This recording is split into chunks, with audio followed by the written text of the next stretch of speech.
entrée.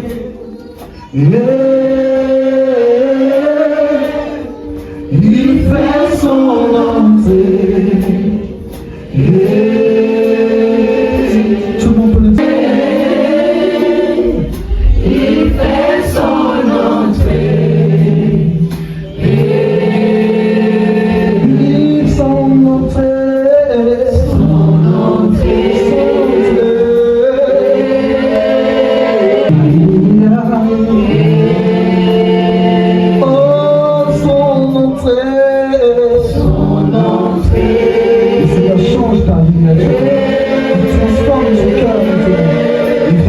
En toi.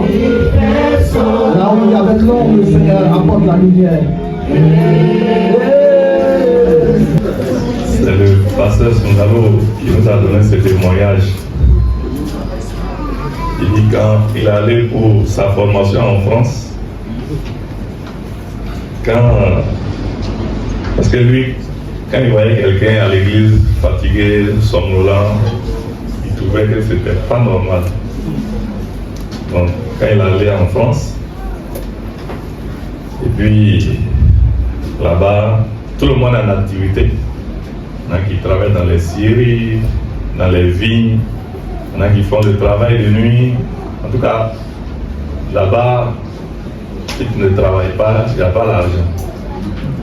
Donc, quand lui-même, bien qu'il était en formation, il travaillait parallèlement. Et puis, il venait à l'église. Elle a compris ceux qui somnolaient de temps en temps. Donc ce n'est pas forcément un démon, ça dépend de l'activité. Mais en même temps, il ne faut pas que ça va devenir la règle aussi. Si tu vois que toi tous les jours, quand tu viens, tu dors là, ça veut dire qu'il faut revoir les choses. Amen. Que le Seigneur nous bénisse. Est-ce qu'on peut exécuter les cantiques jusqu'au bout, je vais te suivre? La voix du Seigneur m'appelle. Je repens, sauveur fidèle, me voici, je suis à toi jusqu'au bout, jusqu'au bout. Je veux te suivre dans les bons, les mauvais jours. À toi pour mourir et vivre, à toi Jésus pour toujours. Mais le chemin du calvaire, mais le chemin du calvaire, étroit et périlleux, étroit et périlleux, c'est un chemin solitaire, c'est un chemin solitaire. Difficile et ténébreux jusqu'au bout, je te suivre dans les bons, les mauvais jours. À toi pour mourir et vivre, à toi Jésus pour toujours. Il faut quitter ce qu'on aime. Il faut quitter ce qu'on aime. Savoir être mal jugé. Savoir être mal jugé. Endurer l'injure. Endurer l'injure même. Du monde être méprisé. Du monde être méprisé. Jusqu'au bout. Jusqu'au bout. Je veux te suivre dans les bons, les mauvais jours. À toi pour mourir et vivre, à toi Jésus pour toujours. Oui, perdre sa propre. Oui, perdre sa propre vie, consentir à n'être rien à voir. N'avoir qu'une seule envie, aimer Jésus le seul bien jusqu'au bout. Jusqu'au bout, je veux te suivre dans les bons, les mauvais jours. À toi pour mourir et vivre. À toi Jésus pour toujours. Jésus donne grâce. Jésus donne grâce et gloire pour le suivre pas à pas. Avec lui, joie et victoire, paix et bonheur ici-bas jusqu'au bout. Je veux te suivre dans les bons, les mauvais jours. À toi pour mourir et vivre. À toi Jésus pour toujours. Ce chant peut en lui-même déjà nous donner l'idée de ce que nous souhaitons partager ce matin. Rester toujours dans la dynamique de la Pâque, où nous avons compris que Christ, notre Pâque, a été immolé, selon 1 Corinthiens 5:7. Et nous avons compris également, selon 1 Pierre 1, 18-19, que nous avons été rachetés par le sang précieux de Jésus, comme des agneaux sans défaut et sans tache. Nous avons compris également, selon Romains 6:11, que nous sommes morts au péché et vivants pour Dieu en Jésus-Christ. Morts au péché et vivants pour Dieu en Jésus-Christ. Et selon Colossiens 3:3, que nous sommes morts et notre vie est cachée avec Christ en Dieu. Donc, quand nous sommes au fait de cette réalité, la question qui peut se poser, le dimanche passé, je posais la même question à la communauté de la Riviera. Qui pense que sa vie est précieuse pour lui?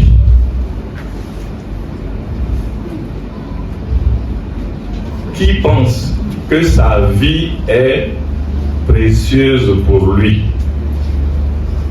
Merci mon frère. Levez bien la main. Non, lui t'as fait ça. Tu as levé ou bien? Levez sincèrement. On acclame le Seigneur. Oui, tout à l'heure dans l'adoration, tantôt j'ai entendu le cantique que ma vie t'appartient, c'est ça? C'est dans l'expression, non? Et ce n'est que moi qui vis, alléluia, c'est Jésus qui vit en moi. On le dit de la bouche que notre vie appartient à Jésus. Alors prenons le rapport entre un maître et un esclave. Est-ce que, selon vous, votre compréhension, l'esclave peut un instant penser que sa vie est précieuse pour lui? À vous bouger la tête. Un esclave, sa vie n'est pas précieuse pour lui.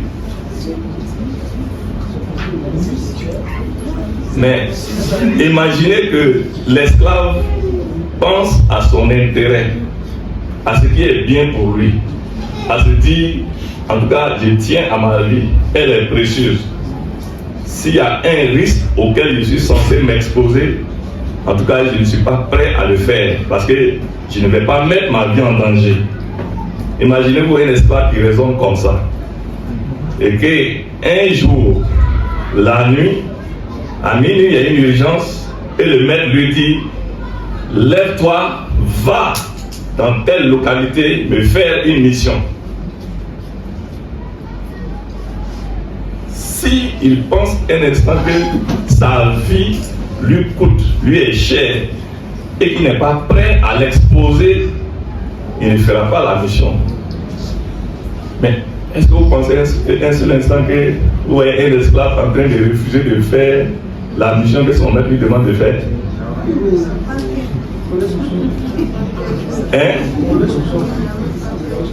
Peut-être que ce voyage-là va l'exposer à des brigands, va l'exposer à des faux, va l'exposer à la mort, va le mettre devant un danger. Mais comme l'ordre vient de son maître, qui lui dit va me faire cette mission, est-ce que vous le voyez en train de contester? Ça veut dire qu'en ce moment-là, il ne fait plus aucun cas de sa vie.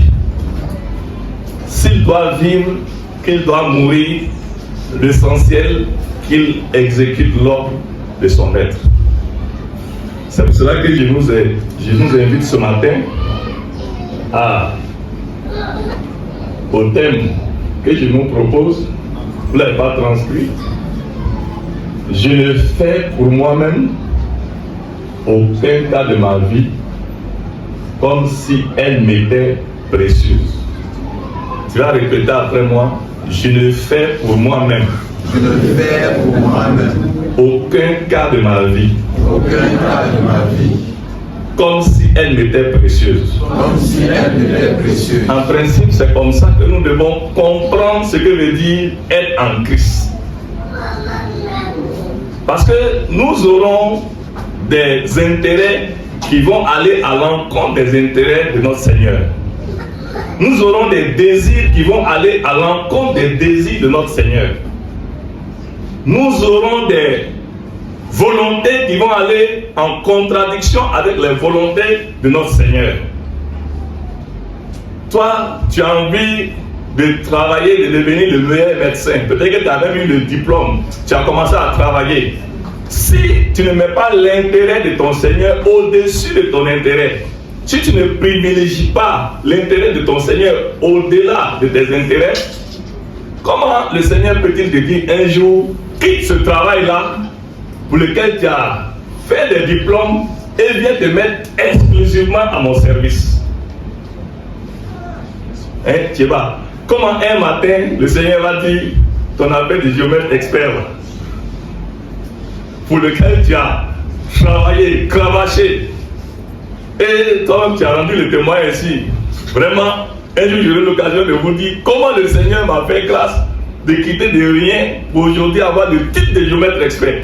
Mais comment un jour tu peux vouloir dire affaire de géomètre expert là, on laisse tomber, je me remets ma vie entre les mains du Seigneur. Comment cela est-il possible?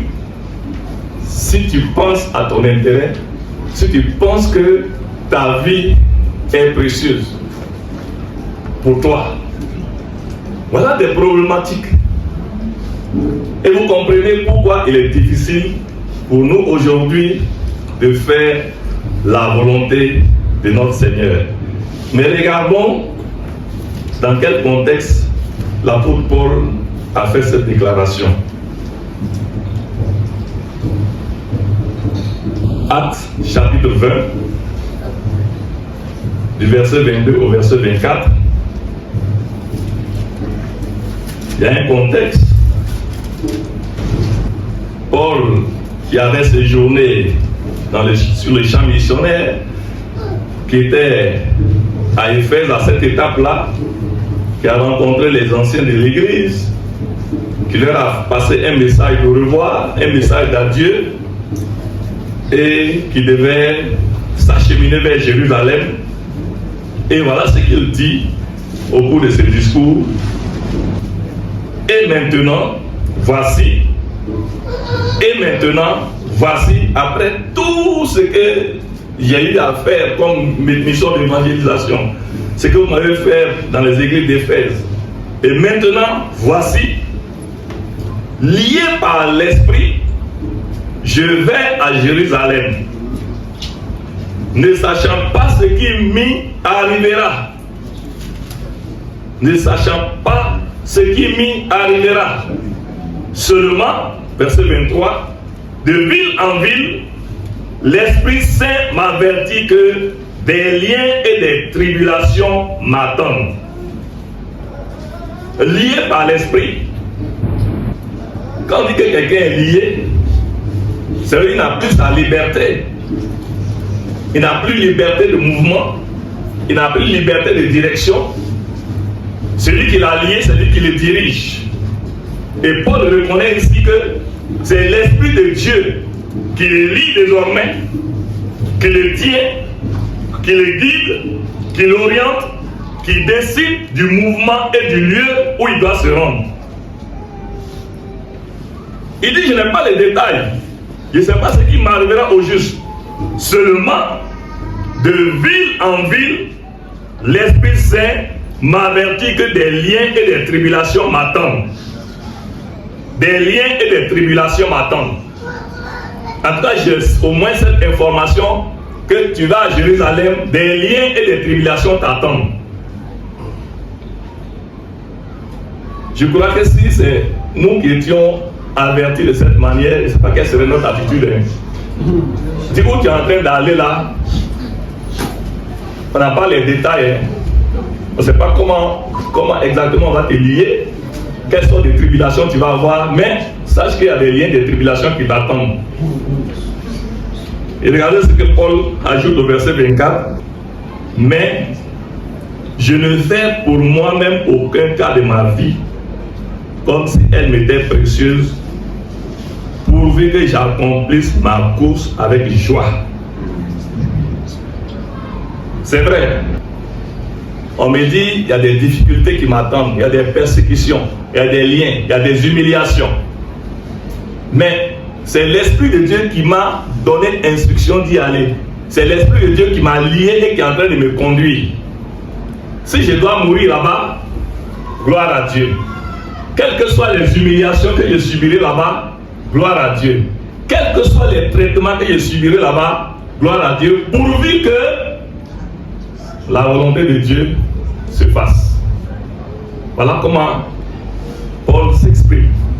Mais si je pense un seul instant que j'ai un intérêt pour ma propre vie, si je pense un seul instant que j'ai un amour propre, je pense un seul instant que je tiens à mon image,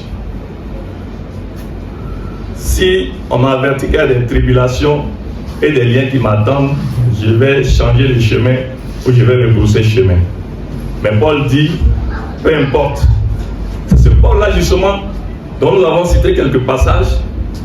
Il dit, Galates 2:20, que j'ai été crucifié avec Christ. Et ce n'est pas c'est Paul seulement qui a été crucifié, où nous aussi nous sommes concernés. Pose la question à ton voisin, est-ce que toi aussi tu as été crucifié avec Christ? J'ai été crucifié avec Christ. Et si je vis, ce n'est plus moi qui vis, c'est Christ qui vit en moi. Donc, si tu as été crucifié, ce n'est plus toi qui impulse le mouvement. Ce n'est plus ta volonté qui s'exprime. Ce n'est plus ton intérêt qui s'exprime. Tu vois que tu vives ou que tu meurs, pourvu que la volonté de Dieu se fasse.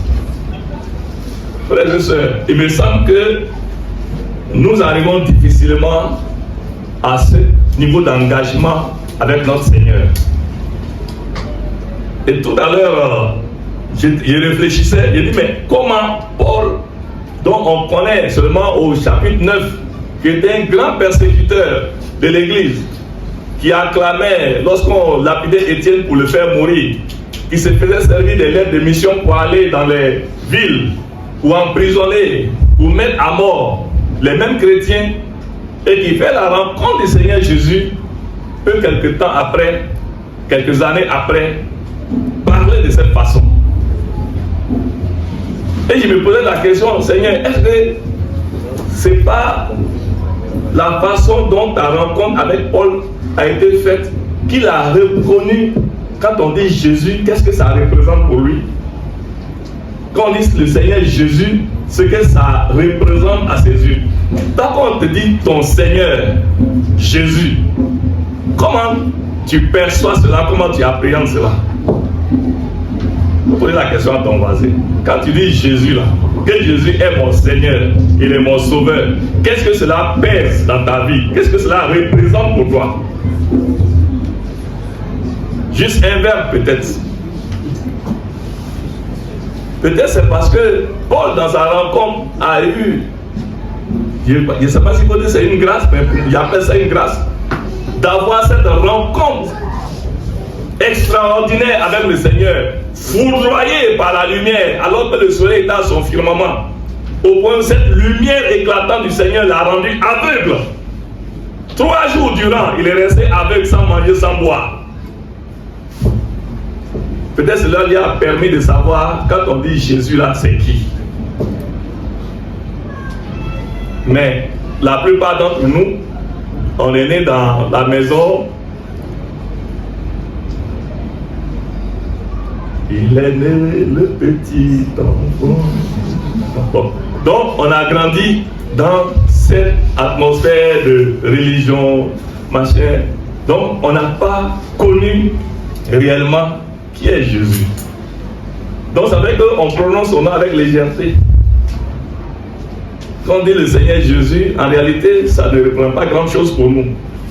Mais Paul, qui a eu cette grâce de rencontrer le Seigneur et de savoir quand on dit Jésus qui il est, vous voyez, Paul comprend que désormais, sa vie ne compte plus pour lui, pourvu qu'il fasse la volonté de ce Dieu-là. Amen. Amen. Et il y a un autre tableau très expressif, juste au chapitre 21, à partir du verset 10. Il dit, comme nous étions là depuis plusieurs jours, toujours c'est dans le cheminement vers Jérusalem, hein, là il était arrivé à Césarée, où il a passé quelques jours.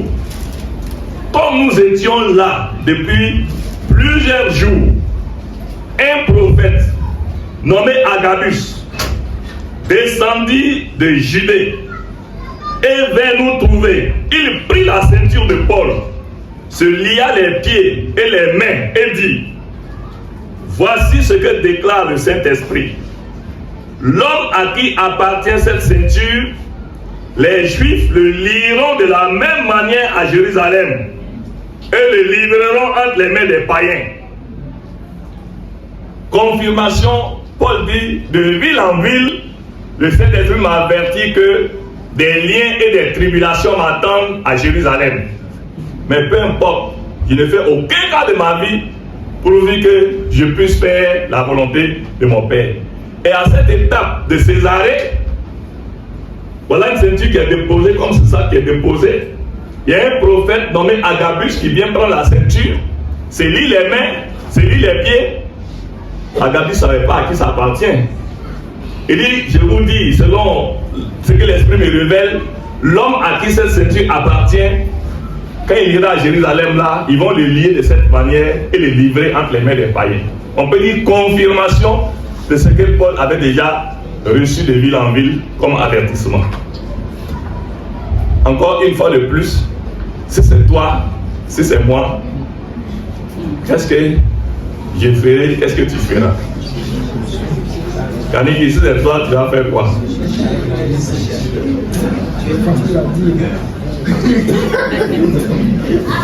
Alléluia. Acclamons le Seigneur pour Kaniki et mon fils Isaac.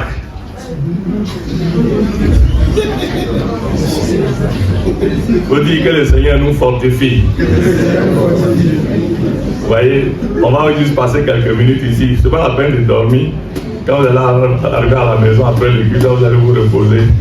Je sais que la semaine a été un peu harassante. Mais il faut dire, je ne me laisserai pas asservir par le sommeil au nom de Jésus. Amen.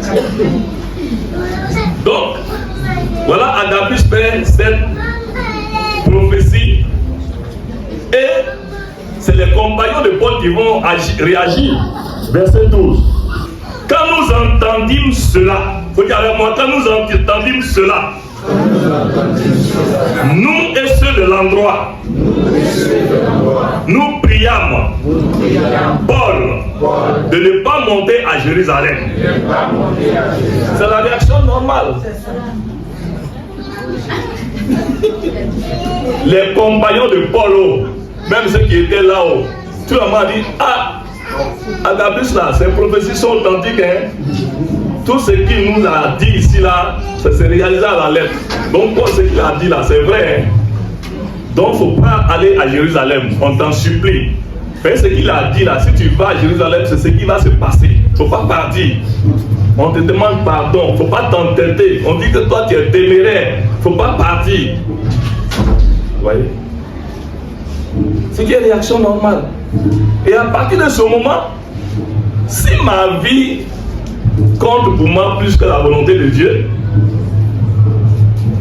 je vais retourner. Je vais m'abstenir. Mais si je pense que ma vie même ne compte plus, que je vive, que je meure, pourvu que la volonté de Dieu se fasse, alors le langage sera différent, l'attitude sera différente. Et c'est ce qu'on va voir. Verset 13. Alors Paul répondit, que faites-vous en pleurant et en me brisant le cœur? C'est quoi cette affaire? Vous pleurez, vous me brisez le cœur? Je suis prêt, non seulement à être lié, mais encore à mourir à Jérusalem pour le nom du Seigneur Jésus.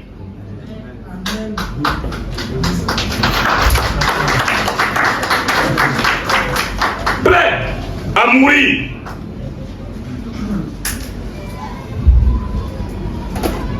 Ah. Faut poser la question à ton frère. Toi, tu es prêt à mourir pour le nom du Seigneur Jésus? Tu es prêt à mourir pour le nom du Seigneur Jésus? Oui, un contre plusieurs. Et je crois qu'actuellement, nous, on pratique la démocratie à l'église. Si la majorité a décidé, on n'a qu'à faire. Mais la majorité a décidé. Et vous voyez ici, Paul aurait pu appliquer la démocratie. Hein. Ah, mes propres compagnons ont dit de ne pas partir. Même mes tuteurs ont dit de ne pas partir. Bon, mieux vaut rester bon. Et Paul dit, moi ma vie ne m'appartient plus. Oui, lui, pour lui, quand il dit de sa bouche que sa vie ne lui appartient plus, il est traduit dans les actes. Hein. Mais nous on dit, notre vie ne nous appartient plus, ça appartient à Jésus. Ça c'est la bouche. Mais quand on examine nos actes, nos comportements, notre vie, ça dit tout le contraire. Il faut dire que le Seigneur nous aide. Verset 14. Comme il ne se faisait pas persuader, nous n'insistons pas et nous dîmes que la volonté du Seigneur se fasse. Il aurait dû commencer par là, non? Il a fallu que Paul soit persévérant, Paul soit stoïque, ferme, résolu. L'Esprit m'a dit d'aller à Jérusalem. C'est vrai qu'il dit là-bas il y aura des tribulations, il y aura des liens. Mais c'est l'Esprit qui m'a dit de m'y rendre. Et rien ne va me faire reculer. Que le Seigneur nous aide. Amen. Quand le Fils de l'homme reviendra, trouvera-t-il la foi sur la terre? Regarde, même là où tu es là, pour dire seulement que tu appartiens à Jésus, là tu as honte. Tu ne veux pas qu'on sache que toi tu appartiens à Jésus. Tu ne veux pas qu'on sache que tu es Seigneur et Jésus est ton Seigneur. Comme hier j'étais avec un frère, lui il a fait 33 ans dans l'islam, il s'est converti et quand il a vu où il est quitté, ce que le Seigneur est véritablement, il dit il a ouvert une boutique et puis il a écrit dessus Jésus est roi. Et c'est ses propres frères de la communauté qui vont dire, Joe, tu penses pas que tu exagères un peu? Si tu mets que Jésus est roi, les autres là, est-ce qu'ils vont venir acheter? Vous voyez, non? C'est les propres frères, hein. C'est pas un païen qui lui a dit, c'est les propres frères de l'église qui ont dit que Joe, il faut mettre un peu d'eau dans ton zèle là. Jusqu'où nous sommes prêts à être sérieux pour le Seigneur. Jusqu'où nous sommes prêts à nous engager avec le Seigneur. Vous voyez? Et c'est en ce moment qu'ils se sont résolus. Ils ont dit que la volonté de Dieu soit faite. Alors qu'ils auraient pu dire, ah, si c'est la volonté de Dieu, nous on ne va pas s'opposer à Dieu. Hein? Donc quand nous disons, quand le Seigneur nous dit dans Matthieu 16, Matthieu 16, vous pouvez l'afficher, je vous l'ai donné le passage.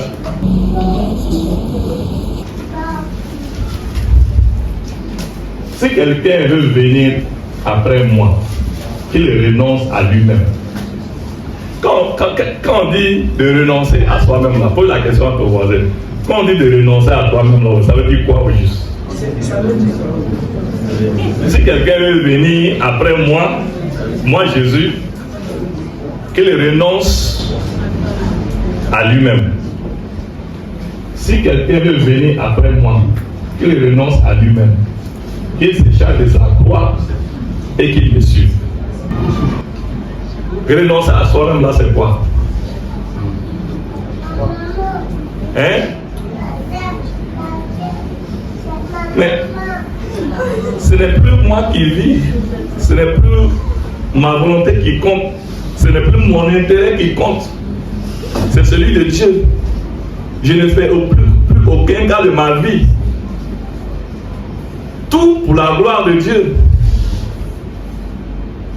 Si je dois perdre la vie, si je dois perdre mon honneur, si je dois perdre mon image, tout pour la gloire de Dieu. C'est parce que Jésus a renoncé à sa vie. Sinon, si un instant, s'il avait cru que sa vie était importante pour lui, il allait accepter qu'on crache sur lui, qu'il soit flagellé, qu'il soit meurtri, et qu'il aille jusqu'à être cloué à la croix, alors qu'il avait la possibilité de se défendre. Il a dit, je peux invoquer des légions d'anges qui vont venir tout de suite exterminer ces gens qui m'ont arrêté. Mais parce qu'il a renoncé à sa propre vie, qu'il a pu accomplir l'œuvre de Dieu qu'il nous a sauvés. Et toi, si tu veux également être son disciple, faire son œuvre, il faut que tu renonces à toi. Que le Seigneur nous aide. Tant que tu n'as pas renoncé à toi-même, tu ne peux pas faire la volonté de ton Seigneur. Sur le plan du travail, si tu n'as pas renoncé à toi-même, tu seras un piètre travailleur. Il faut dire ça à ton voisin. Il ne faut pas avoir peur. Il faut lui dire, c'est moi qui t'ai dit de lui dire. Si tu n'es pas prêt à renoncer à toi-même, tu seras un piètre travailleur. Un travailleur médiocre. Quelconque. Sur le plan des finances, si tu ne renonces pas à toi-même, tu ne vas pas prospérer. Dis ça à ton voisin. C'est moi qui t'ai dit de lui dire.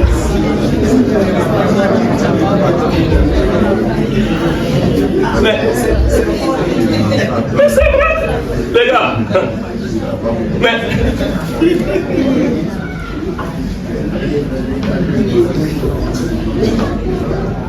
prenons juste une parenthèse.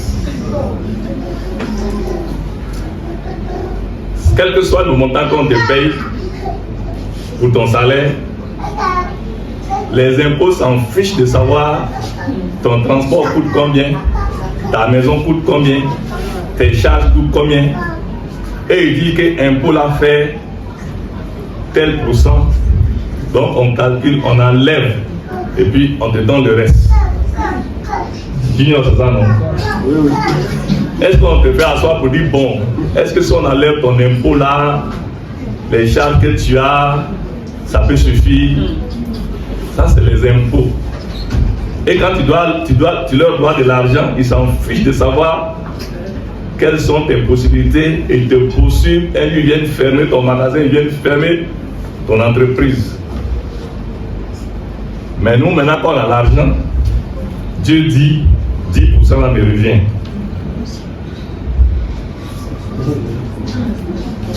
Maintenant, non, comme maintenant on a là l'école, on fait le budget. Et puis on dit, ah, mais tous les postes de dépenses que j'ai là, quand je prends ça, la dîme là, ça ne tombe plus. Il reste 5 000. À la limite, je peux donner 5 000. C'est ça, non? Que ça ne tombe pas. Maintenant, madame et monsieur vont commencer à discuter. Je dis, ah, tu vois, si on enlève la dîme là, tu as vu, ça ne rentre pas. Bon, ou bien on prend sur la santé pour donner à Dieu, mais si quelqu'un est malade, on fait comment? Tu vois, on commence à calculer là. Ça veut dire quoi? Que tu mets ton intérêt au-dessus de l'intérêt de Dieu et tu ne fais même pas confiance à lui. Tu dis que c'est ton Seigneur, mais en réalité, il n'est pas ton Seigneur.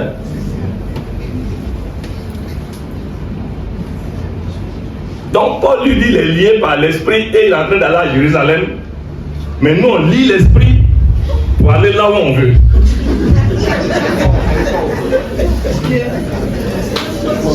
Mais c'est ce qu'on fait.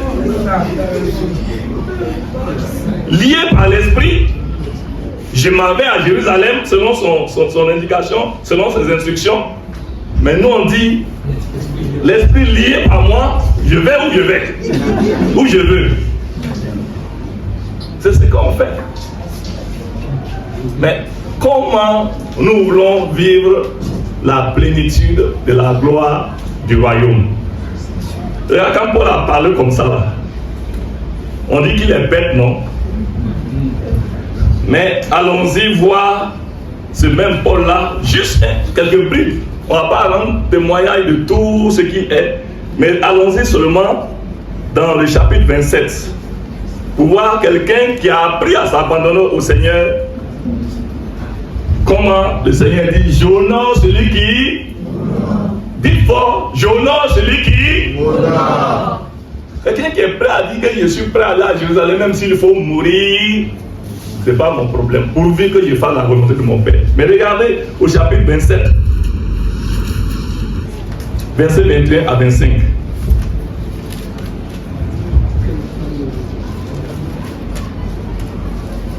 On n'avait pas mangé depuis longtemps. On est bien au chapitre 27, à partir du verset 21. On n'avait pas mangé depuis longtemps. Alors Paul, se tenant au milieu d'eux, leur dit, ô homme, il fallait m'écouter et ne pas partir du port de Crète. Sachez que c'est un port, partir de Crète, afin d'éviter ce péril et ce dommage. Verset 22. Maintenant, je vous exhorte à prendre courage, car aucun de vous ne périra, et il n'y aura de perte que celle du navire. Verset 23. Un ange du Seigneur, un ange de Dieu, à qui j'appartiens. Ah, tu vois, Paul peut parler avec assurance. Un ange de Dieu à qui j'appartiens. C'est une parole d'assurance. Hein? Quand tu veux dire le Dieu à qui tu appartiens, tu lui appartiens vraiment. Et que je sais, m'est apparu cette nuit et m'a dit, Paul, ne crains point. Il faut que tu comparaisses devant César. Et voici, Dieu t'a donné tous ceux qui naviguent avec toi. Ah, Dieu t'a donné tous ceux qui naviguent avec toi. Quel est le contexte? Justement, quand Paul allait à Jérusalem, sur l'instruction du Saint-Esprit, au péril de sa vie, il a été arrêté. Il devait comparaître à Rome devant César. Et c'est pendant ce voyage avec les soldats qui transportaient les prisonniers à Rome qu'une tempête est survenue sur la mer. Les gens ont fait 14 jours sans voir le soleil ni la lune, sans manger, sans boire à cause de la terreur de la tempête qui les emportait. Et Paul, qui n'était qu'un prisonnier, il y avait le centenier, c'est-à-dire l'officier qui a été commis pour les garder avec les autres soldats. Mais Paul, qui n'est qu'un prisonnier, après que cette terreur les a envahis pendant 14 jours où ils n'ont pas mangé, ils n'ont pas bu, tout le monde est apeuré, recroquevillé dans son coin, Paul se lève et fait ses déclarations. D'abord, quand il devait quitter le port de Crète, Paul a dit ne démarrons pas parce que je vois que le voyage va être difficile. Ils n'ont pas écouté. Et pendant qu'ils allaient, que la tempête les a pris, qu'ils étaient tous terrorisés, morts presque, Paul se lève et dit je vois. Il fallait l'écouter et pas partir de Crète afin d'éviter ce péril, ce dommage. Maintenant, je vous exhorte à prendre courage, car aucun de vous ne périra. Maintenant, c'est le prisonnier qui parle comme ça. Parce que le Dieu qui je sers m'a apparu et il a dit, à cause de moi seul Paul, aucun cheveu ne tombera. Parce que Dieu m'a confié votre vie. Les soldats qui sont censés être les patrons, leur vie maintenant est confiée à qui? Les autres prisonniers, leur vie est confiée à qui? Celui qui honore Dieu, Dieu l'honore. Nous, on ne veut pas se soumettre et puis on veut voir la manifestation de Dieu. C'est ça, il dit que nous, on emprisonne l'esprit et puis on veut qu'il nous suive dans notre volonté. Alléluia. Amen. Alléluia. Amen. C'est ce même Paul encore au chapitre 28. Chapitre 28, ici à 40 minutes, j'ai chronomètre. Au chapitre 28, versets 3 à 10, il est dit, et justement, c'est quand le bateau a échoué qu'ils sont allés sur l'île.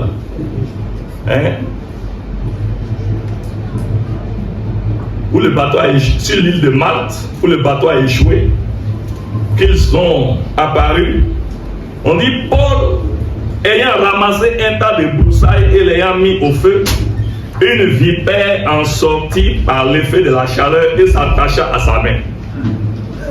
Quand le bateau a échoué et ils ont atterri sur l'île de Malte, les barbares ont fait un grand feu pour qu'ils puissent se chauffer. Vous voyez, quand Jésus a dit, si tu veux être maître serviteur, quelqu'un à qui la vie des gens appartient, c'est lui-même qui va prendre maintenant les branchages pour venir mettre dans le feu. Il aurait pu commencer à donner des ordres, non? Dis-toi là, allez, va chercher les branchages, va mettre dans le feu. Mais c'est lui qui va chercher les branchages pour venir mettre dans le feu, pour activer le feu. Et une vipère est sortie pour s'accrocher à sa main. Quand la vipère s'accroche à sa main, les barbares disent, lui, il est vraiment maudit. Il a échappé à la noyade, il est arrivé ici, voilà maintenant la vipère qui le tue. Et au bout de quelques instants, on constate qu'il n'y a aucun effet sur lui. Là, la vie a changé, on dit c'est un Dieu. J'honore celui qui m'honore. Répète après moi. Dieu honore celui qui l'honore. Dieu honore celui qui l'honore. Et quand les barbares virent l'animal suspendu à sa main, ils se disent les uns aux autres, assurément cet homme est un meurtrier, puisque la justice n'a pas voulu le laisser vivre après qu'il ait été sauvé de la mer. Paul secoua l'animal dans le feu et ne ressentit aucun mal. Ces gens s'attendaient à le voir enfler ou tomber mort subitement. Mais après avoir longtemps attendu, voyant qu'il ne lui arrivait aucun mal, ils changèrent d'avis et dirent que c'était un Dieu. Puis puissent les gens, à partir des prodiges de ta vie, dire que tu es un Dieu. Amen. Puis tes prodiges étonner les gens qu'ils te mettent au rang d'un Dieu. Amen. C'est ce que Dieu veut. Il y avait dans les environs, verset 7, des terres appartenant au principal personnage de l'île, nommé Publius, qui nous reçut et nous logea pendant 3 jours de la manière la plus amicale. Quand Dieu est avec toi, partout où tu arrives, tu vas être reçu de façon amicale.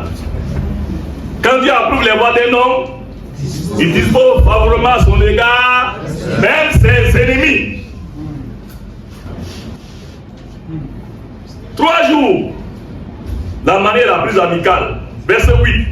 Le père de Publius était alors au lit, malade de la fièvre et de la dysenterie. Paul, s'étant rendu vers lui, pria, lui imposa les mains et le guérit. Là-dessus, vinrent les autres malades de l'île et ils furent guéris. Voilà celui qui a appris à abandonner sa vie entre les mains du Seigneur, prêt à aller à Jérusalem même s'il va y mourir. Voilà ce que Dieu fait au travers de lui. Alléluia. Amen. Alléluia. Amen. Alléluia. Amen. Là-dessus vinrent les autres malades de l'île et ils furent guéris. On nous rendit de grands honneurs et à notre départ, on nous fournit les choses dont nous avions besoin. Alléluia. Amen. Vous voyez, on dit celui qui ne risque rien. Toi, tu ne veux rien risquer avec le Seigneur et tu veux seulement que tout n'a qu'à tomber dans ta bouche. Hein? Faut risquer.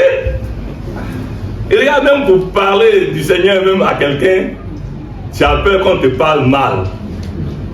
À cause du Seigneur, on ne peut pas te parler mal. Tu as peur qu'on t'humilie. À cause du Seigneur, toi, tu ne veux pas être humilié. Ah, il est ton Seigneur vraiment? Est-il vraiment ton Seigneur? Est-ce que quand tu prononces cette phrase-là, tu sais ce que ça représente pour toi?